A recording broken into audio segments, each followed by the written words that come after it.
love looking out of train windows.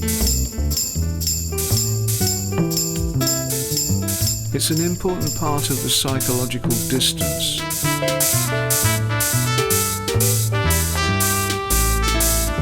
I like to read the land as if it has some deep message, especially for me. If only I could decipher it.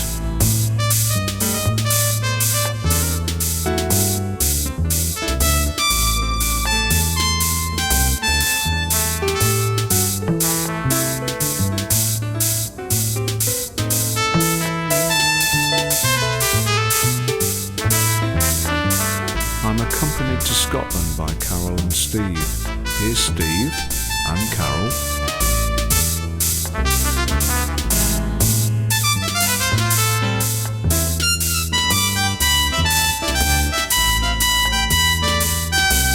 We were originally heading off to Europe, at first to Sicily, then to Brussels. We ended up going to Edinburgh, a bit counterintuitive in a cold December.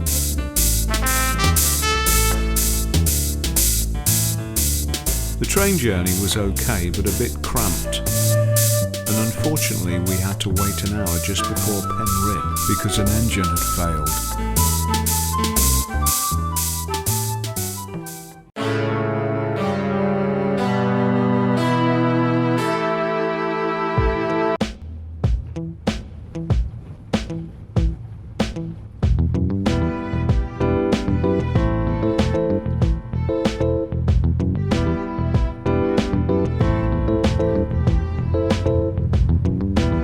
Here you can sit on the bus and ask your companions a question, and other travellers will shout out answers. It's a very friendly communal place.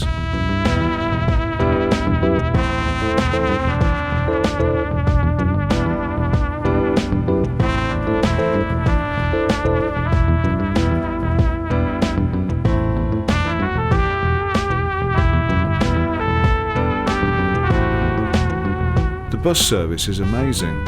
This one, which took us back and forth from city to hotel, heading east along the A1 Willowbrae Road to East Lothian, Portobello and Brunstane, went every 10 minutes and it was always on time.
We've been here for about 3 hours. We're in a hotel on the east of Edinburgh.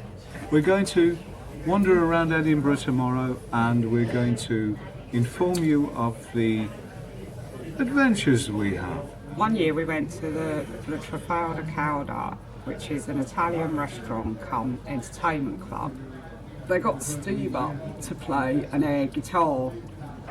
And he was so funny, even the entertainer was on the floor laughing. He kept stopping her and saying, "Let me tune it." In the end, she handed the stage over to you, didn't she, and sat down for a minute. Chemin de Fer, the iron horse that comes along from Leicester into the heart of Edinburgh. Just had a really nice glass of dark rum, as you can see. It was really nice because it's all gone. There you go.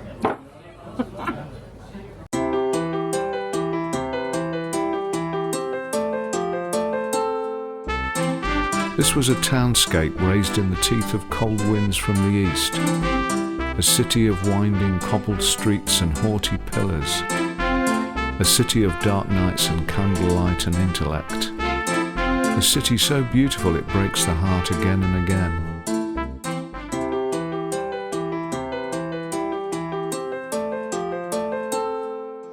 We found 2 Wetherspoons in Edinburgh quite quickly. Standing Order and the Alexander Graham Bell.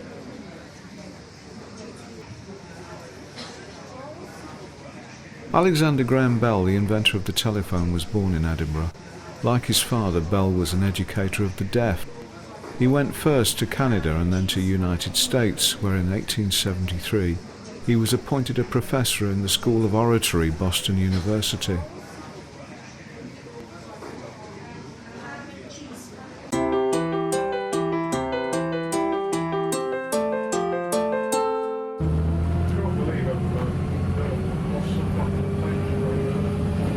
We decided to go and visit the Scottish Parliament.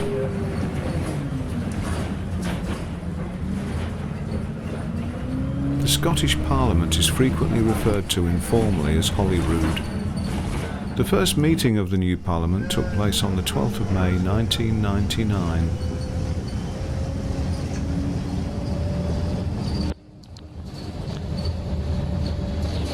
A mace placed in the debating chamber has 4 words on it: wisdom, justice, compassion and integrity.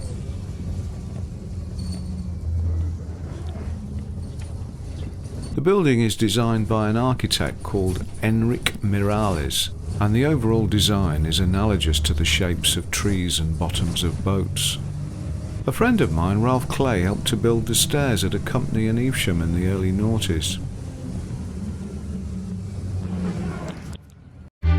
There are 129 members of the Scottish Parliament, MSPs. Anybody at all can go and watch meetings or make a petition to the Scottish Parliament. They have electronic consoles in the debating chamber for MSPs to vote. There are 131 seats in the debating chamber.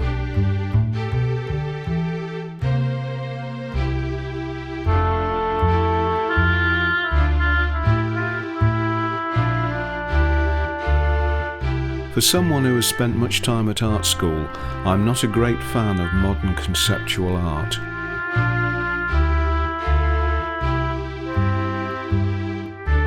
Edinburgh's population is over 450,000, but that figure more than doubles to over 1 million during the famous arts festivals in August. This is Rembrandt, Monet, Degas, the unmistakable Constable sketch. These wonderful etchings are by the Scottish artist David Strang.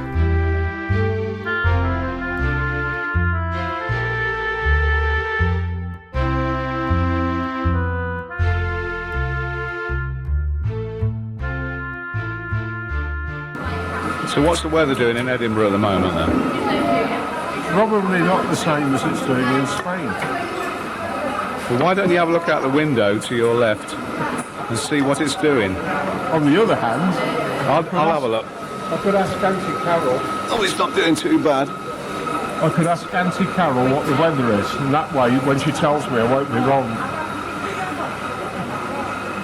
Auntie Carol, what is the weather? Hello? Hello? It's dry at the moment. Slippery underfoot, bloody cold. Right, okay. So, do you have any plan? Yes. What's that? I'm waiting for Carol to tell me what it is. Carol, would you like to say something? I'd like to, but I shouldn't on camera.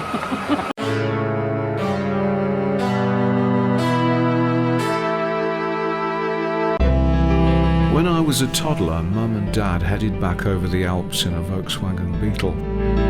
The narrow roads and death-drop cliffs were jaw-dropping, but the massive floods and avalanches down in the valleys were terrifying. With the water lapping over the door sills, we drove along flooded roads through endless lakes, hoping the current wouldn't wash us away. How the Beetle engine kept going, I've no idea. Now here we are, driving out above unlimited water. My mouth goes dry and my stomach churns in the memory of it. But at the same time, there's another feeling, excitement, a frisson of danger.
It was cold while we were in the city. A bit of sleet on Thursday meant one had to watch one's feet, but despite media reports, no weather bomb obliteration of Edinburgh. We are now approaching North Clifford.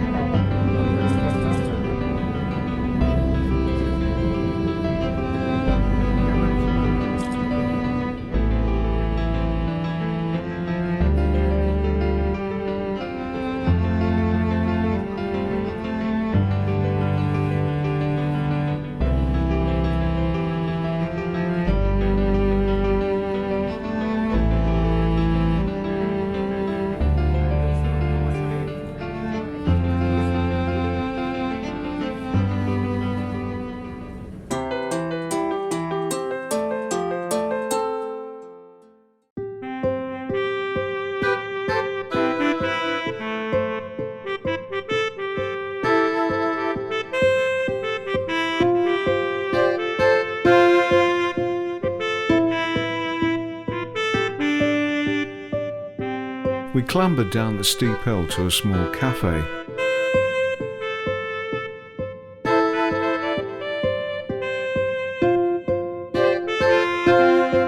A young American chatty woman served us breakfast.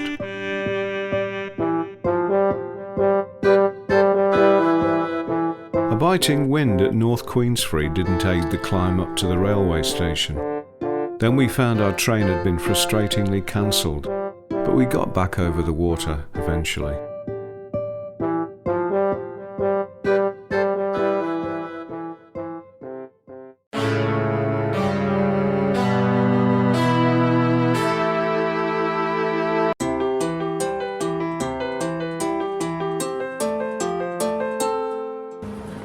A modern city of Oxford Street shopping, where young women wear Russian sable bonnets and embark on white trams and buses that arrow down Princess Street, where snow falls on the voiced and pommes frites and fried onion of German Christmas markets. I took my feet to Rose Street, trying to right a wrong. Rose Street's name is said to signify that the street was once a popular location for prostitutes and their clients.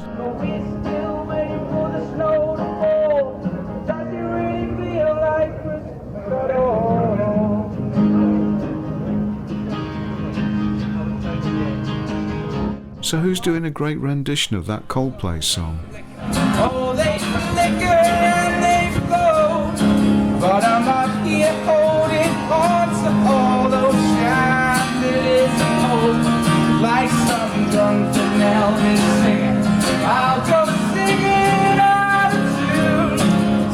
how I always loved you, darling, and I always will. But we're still waiting for the snow to fall.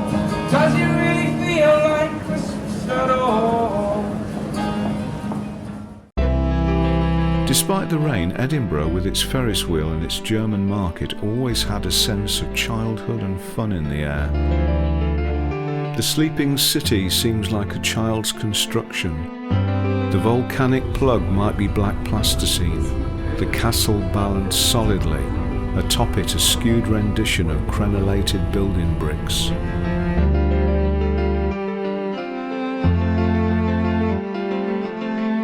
After drinking keg beer at the hotel, we fancied a real ale pub.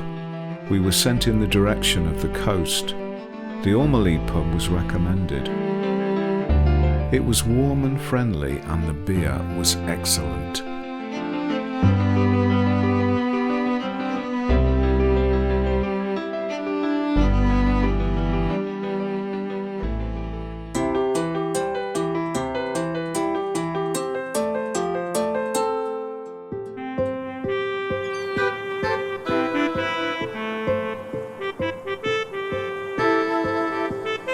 Carol had lived here many years before.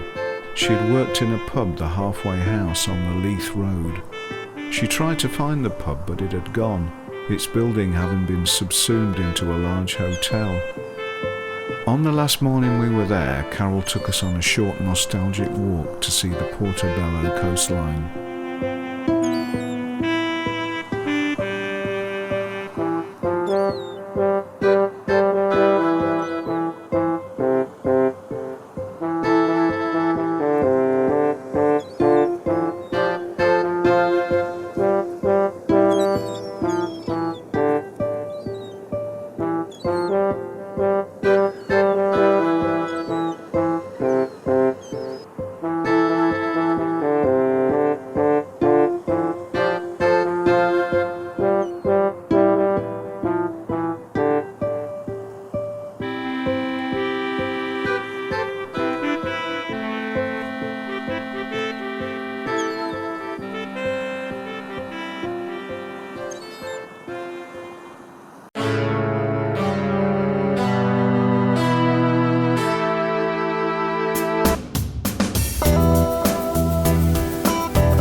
Much of the hills and fields are now covered in a very thin layer of snow, the result of the so-called weather bomb.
Came down the west side of Britain.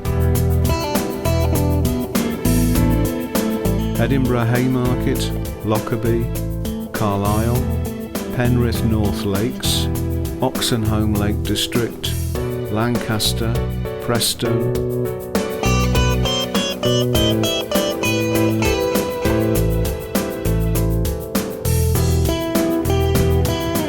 Wigan North, Warrington Bank Quay, Crewe, Stafford, Wolverhampton, Sandwell and Dudley, Birmingham New Street.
That's it, time to come home.